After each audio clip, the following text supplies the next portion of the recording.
Hi there, thanks for joining me today. So I've been knitting for a long time. I started when I was in elementary school and then took a break and then picked it up again in college. I have so much yarn I don't really know what to do with it. So I decided to try and make pom-pom earrings. Now I've seen designs like these out on the internet before and just figured it would be a fun, easy thing to try. So let's see how it goes. Okay, so here is everything I think we're going to need for this project. We have yarn, a pom-pom maker. You don't necessarily need one of these like store-bought pom-pom makers. I just find them easy to use, and I had one already because I make a lot of things with yarn. I do a lot of knitting. Some chain to sort of like fasten everything together. This was just from a craft store.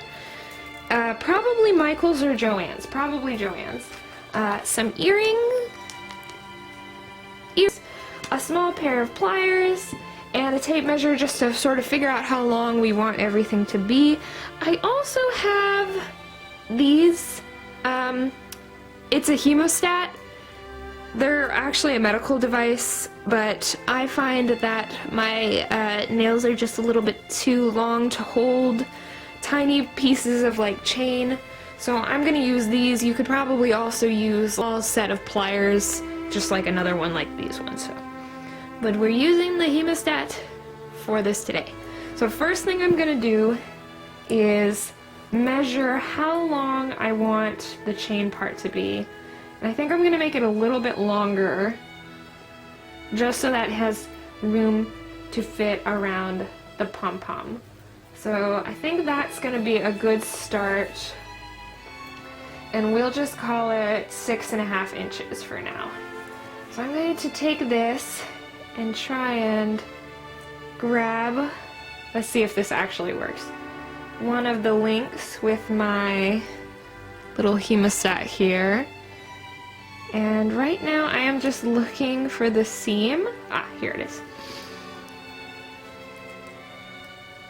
And I'm going to use the pliers to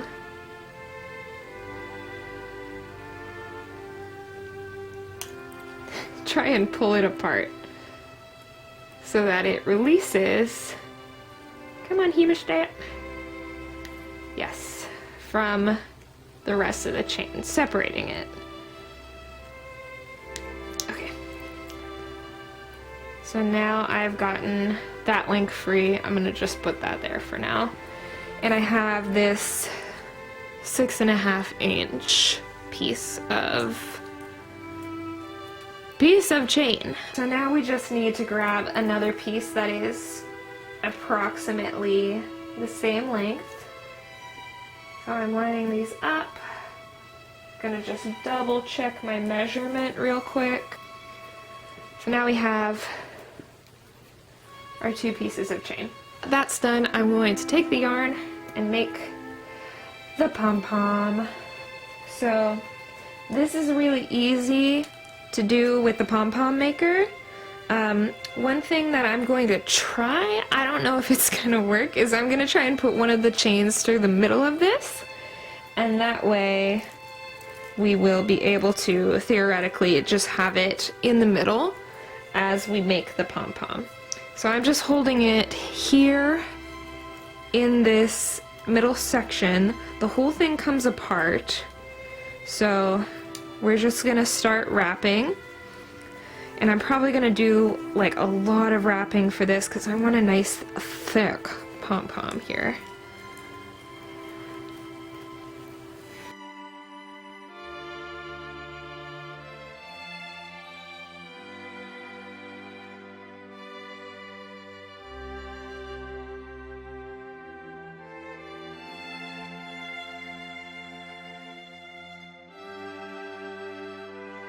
Gonna leave it a little long,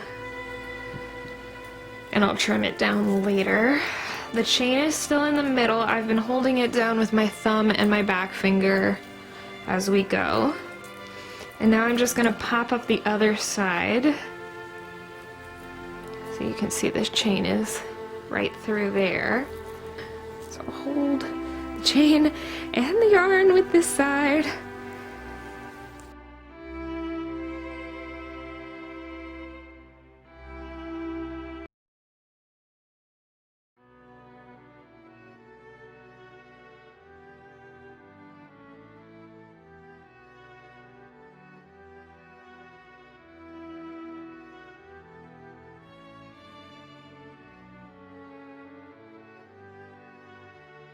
I'll do it.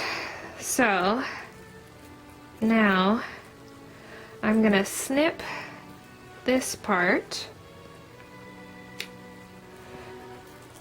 and cut a length of yarn about that wide, long. I'd say that's probably about 7 inches. And then I'm going to take my pom-pom maker, my nice little donut that we have produced here, and I'm going to just slice around the yarn, freeing up all of this floof.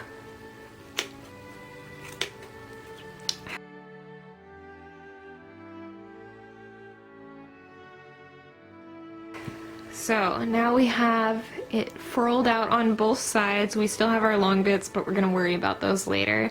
And I'm going to take the piece of yarn that we cut that was a little bit longer, and I'm going to do this on the floor, and just slide it in between the 2 layers of the pom-pom maker. And pull it taut.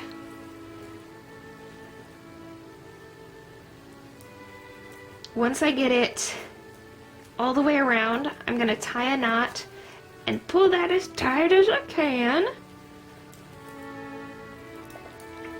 And then I'll probably double knot it as well.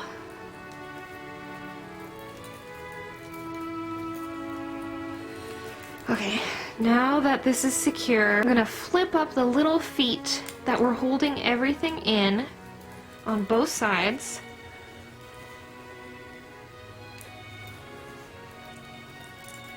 And we're gonna pop the whole thing apart.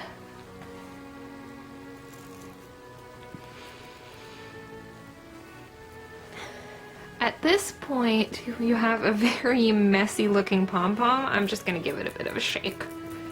Shake, shake, shake, shake, shake. And then we're going to trim down longer looking threads. Anything that's just a little bit out of place, I'm gonna trim it so that it's a little bit more calm, a little uniform.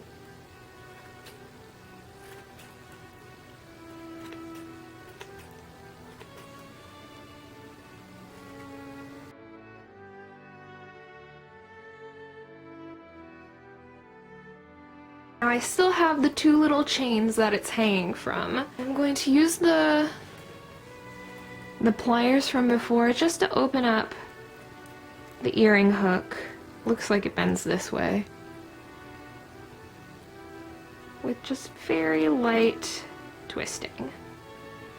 Okay, and now let me see if I can get my hands to put this on here. I'm going to lace the last chain on the end through that little hook on the earring.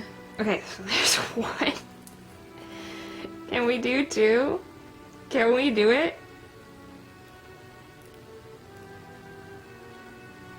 Oh, way easier. Never mind. Okay. Final step. I'm going to just squeeze the earring hook down so that we know that those 2 chain pieces are gonna stay secure. I am so happy about these right now. Oh, I really just love like big, fluffy, pastel colored things, and I'm living my best life when it comes to these guys. They remind me of the little puffskin things that Jenny has in the 5th Harry Potter book. Or, you know, just like something that sits on your shoulder and you can be like, hello. I did make one edit before I filmed the reveal. I put them on and they were like way down to my collarbones, so I think I took a good 2 inches of chain off. We're probably working with maybe 4 to 3 inches now, and honestly, like, you could have them at any length that you want, but I just wanted mine up a little bit higher so that they would like keep my neck warm as opposed to my collarbones. But yeah, I'm really happy with how they turned out. I'm definitely going to wear them around because I like fluffy statement pieces a little bit. But all in all, I think this was a pretty good craft. It took me 15 minutes, I'd say, including the time it took to trim the chains a little bit shorter. Feel free to like if you like and subscribe as well. I hope you all are having a really great day.